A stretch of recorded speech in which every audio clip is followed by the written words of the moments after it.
Hello दोस्तों, एक और नए वीडियो में आप लोगों का बहुत बहुत स्वागत है। दोस्तों, इस वीडियो में हम जानेंगे कि आईसी इंजन क्या होता है, आईसी इंजन कितने प्रकार का होता है और 4 स्ट्रोक आईसी इंजन कैसे काम करता है। तो वीडियो स्टार्ट करने से पहले अगर आप लोगों ने अभी तक हमारा चैनल सब्सक्राइब नहीं किया है तो प्लीज़ चैनल को सब्सक्राइब कर ले, बेल आइकन को भी प्रेस कर ले जिससे कि लेटेस्ट वीडियो का अपडेट आप तक मिलता रहे।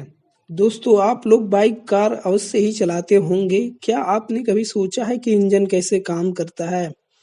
Car, bike, truck, generator, train के इंजन 4 स्ट्रोक आईसी इंजन ही होता है। आइए जानते हैं आईसी इंजन क्या होता है। आईसी इंजन का मतलब होता है इंटरनल कंबशन इंजन।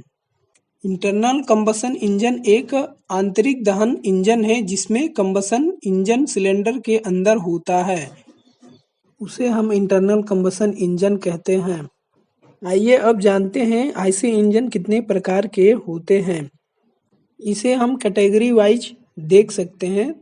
सबसे पहले नंबर पे है नंबर ऑफ स्ट्रोक पर साइकिल, मतलब एक साइकिल को कंप्लीट करने में कितने स्ट्रोक लगते हैं उसके हिसाब से। अब इसमें है पहला 2 स्ट्रोक इंजन होता है, फिर दूसरा होता है 4 स्ट्रोक इंजन और तीसरा होता है 6 स्ट्रोक इंजन। इसमें सबसे पहले में है 2 स्ट्रोक इंजन जिसमें कि एक साइकिल को कंप्लीट करने में 2 स्ट्रोक लगता है और 4 स्ट्रोक इंजन में एक साइकिल को कंप्लीट करने में 4 स्ट्रोक लगता है और 6 स्ट्रोक इंजन में एक साइकिल को कंप्लीट करने में 6 स्ट्रोक लगता है। अब दूसरे नंबर पे है category wise nature of thermodynamic cycle. Thermodynamic cycle के आधार पर कितने प्रकार के 4 स्ट्रोक इंजन होते हैं। तो इसमें है पहला auto cycle. Auto cycle petrol engine को ही कहा जाता है और दूसरा है डीजल साइकिल और डीजल इंजन को ही डीजल साइकिल कहा जाता है और तीसरा है dual cycle. Dual cycle means auto और डीजल साइकिल दोनों ही इसमें होते हैं प्रोसेस। अब तीसरे कैटेगरी पे है टाइप्स ऑफ फ्यूल यूज, यानी कि फ्यूल के हिसाब से कितने प्रकार के होते हैं। तो इसमें सबसे पहला है पेट्रोल या गैसोलीन इंजन। गैसोलीन का मतलब होता है सीएनजी इंजन और दूसरा है डीजल इंजन। ये तो आप लोग जानते हैं कि पेट्रोल इंजन कौन कौन से होते हैं और डीजल इंजन कौन कौन से होते हैं। अब कैटेगरी के हिसाब से ये चौथा मेथड ऑफ इग्निशन, मतलब इसमें इग्निशन सिस्टम के हिसाब से कौन कौन से इंजन होते हैं। तो पहला होता है स्पार्क इग्निशन जिसे हम पेट्रोल इंजन भी कहते हैं और दूसरा होता है कंप्रेशन इग्निशन जिसे हम डीजल इंजन भी कहते हैं। तो दोस्तों आइए आप 5वें नंबर पे पढ़ते हैं कैटेगरी कौन सा है। तो नंबर ऑफ सिलेंडर। अब सिलेंडर के हिसाब से इंजन कितने प्रकार के होते हैं, 4 स्ट्रोक इंजन कितने प्रकार के होते हैं। तो सिंगल सिलेंडर इंजन होता है, जैसे कि आप बाइक में देख सकते हैं सिंगल सिलेंडर होता है। बहुत सारे इंजनों में भी सिंगल सिलेंडर का इंजन होता है। और दूसरा है multi cylinder engine. Multi cylinder engine means आप जैसे ट्रैक्टर, ट्रक और कार्स और ट्रेन, बहुत सारे इंजनों में देख सकते हैं कि कार के इंजन में 3 से 4 सिलेंडर होता है और बहुत सारे रेसिंग कार्स और लग्जरी कारों में 6 सिलेंडर 8 सिलेंडर का भी इंजन होता है और ट्रेनों में 16 सिलेंडर का इंजन होता है और बाइक्स में भी डबल सिलेंडर का इंजन का ऑप्शन है। अब 6वें नंबर पे जो कैटेगरी के हिसाब से डिवाइड किया गया है अरेंजमेंट ऑफ सिलेंडर। अब सिलेंडर के पोजीशन के हिसाब से यह डिवाइड किया गया है। इसमें सबसे पहला है वी टाइप इंजन। इसमें आप इमेज में देख सकते हैं कि 2 सिलेंडर या फिर 4 सिलेंडर या 6 सिलेंडरों को वी आकार में अरेंजमेंट करके इंजन बनाया जाता है, उसे हम वी टाइप इंजन कहते हैं। और दूसरा होता है इनलाइन इंजन। इनलाइन इंजन मतलब एक ही लाइन में 2 3 या 4 सिलेंडरों को रख के इंजन बनाया जाता है। और तीसरा होता है रेडियल इंजन। रेडियल मतलब बीच में क्रैंक होता है और उसके चारों तरफ सिलेंडर्स होते हैं।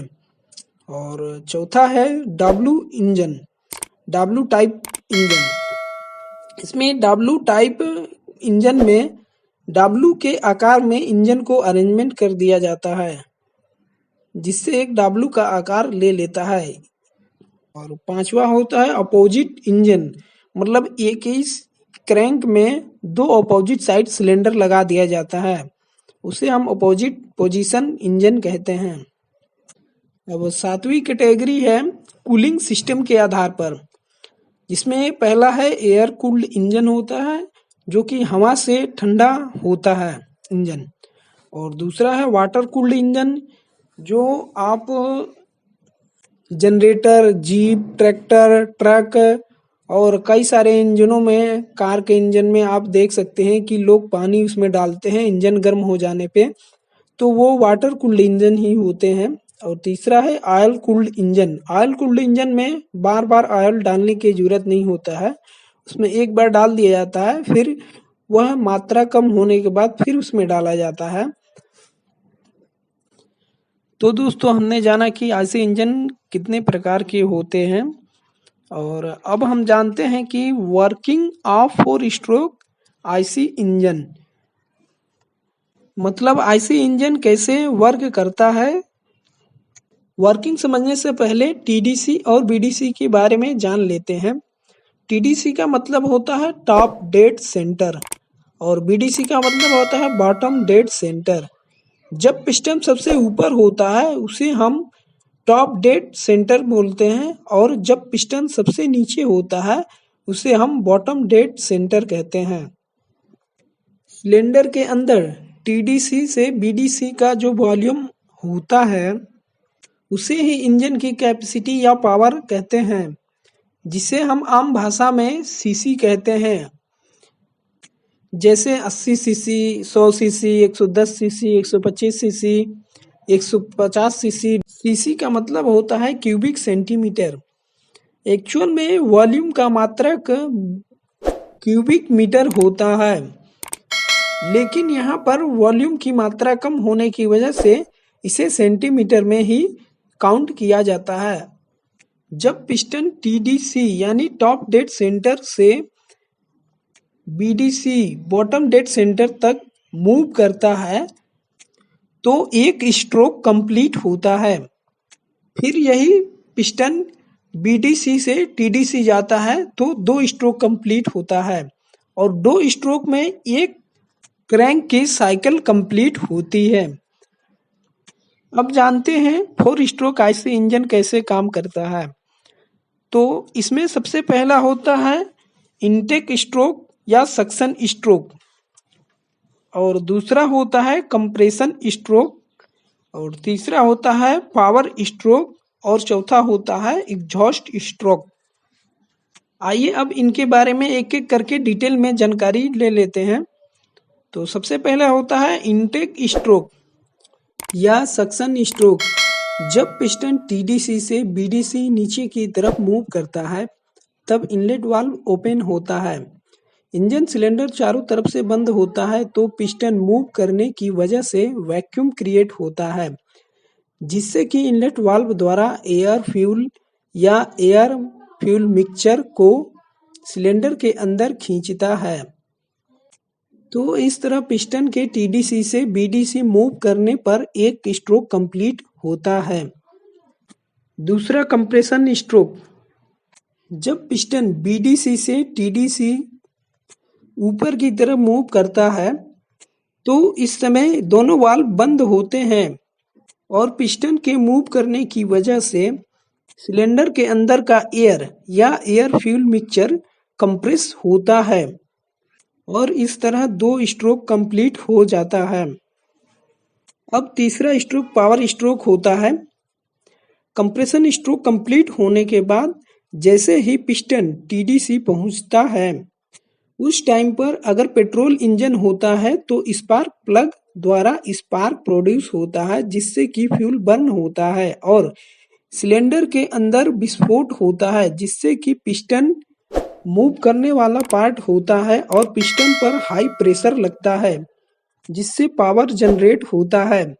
यह पावर पिस्टन कनेक्टिंग रॉड द्वारा क्रैंकशाफ्ट को ट्रांसफर कर देता है, जिससे इंजन स्टार्ट हो जाता है। इसी प्रकार डीजल इंजन में भी जब हवा को कंप्रेस किया जाता है या पिस्टन द्वारा हवा कंप्रेस होता है तो कंप्रेस होने की वजह से एयर का टेम्परेचर बहुत ज़्यादा बढ़ जाता है और जैसे ही फ्यूल इंजेक्टर द्वारा फ्यूल इंजेक्ट होता है तो फ्यूल बर्न हो जाता है और बहुत तेज विस्फोट होता है और पावर जनरेट होता है और piston TDC top dead centre से बीडीसी यानी बॉटम डेड सेंटर मूव करता है। तो इस प्रकार 3 स्ट्रोक कंप्लीट हो जाता है। इस स्ट्रोक को पावर स्ट्रोक पावर जनरेट होने की वजह से ही पावर स्ट्रोक कहते हैं। अब चौथा स्ट्रोक एग्जॉस्ट स्ट्रोक होता है। एग्जॉस्ट स्ट्रोक में पिस्टन बीडीसी से यानी बॉटम डेड सेंटर से टॉप डेड सेंटर मूव करता है। इस समय पर इनलेट वाल्व बंद होता है और एग्जॉस्ट वाल्व खुला होता है और पिस्टन जब ऊपर की तरफ मूव करता है तो सिलेंडर के अंदर बर्न हुए गर्म गैसों को सिलेंडर से बाहर एस्केप कर देता है, इसीलिए इसे एग्जॉस्ट स्ट्रोक कहते हैं। इस प्रकार इंजन का 4 स्ट्रोक कंप्लीट हो जाता है। यही प्रोसेस बार बार होता है और इंजन कंटिन्यूअस रन करता है। तो दोस्तों आप लोगों ने इस वीडियो में समझ ही लिया होगा कि 4 स्ट्रोक आईसी इंजन कैसे काम करता है और आईसी इंजन क्या होता है और यह कितने प्रकार का होता है। तो दोस्तों वीडियो अच्छा लगा हो तो वीडियो को लाइक करें, शेयर करें और अगर कोई क्वेश्चन हो तो आप लोग कमेंट बॉक्स में मैसेज ज़रूर करें और साथ ही साथ चैनल को सब्सक्राइब ज़रूर करें। वीडियो देखने के लिए आप लोगों का बहुत बहुत धन्यवाद।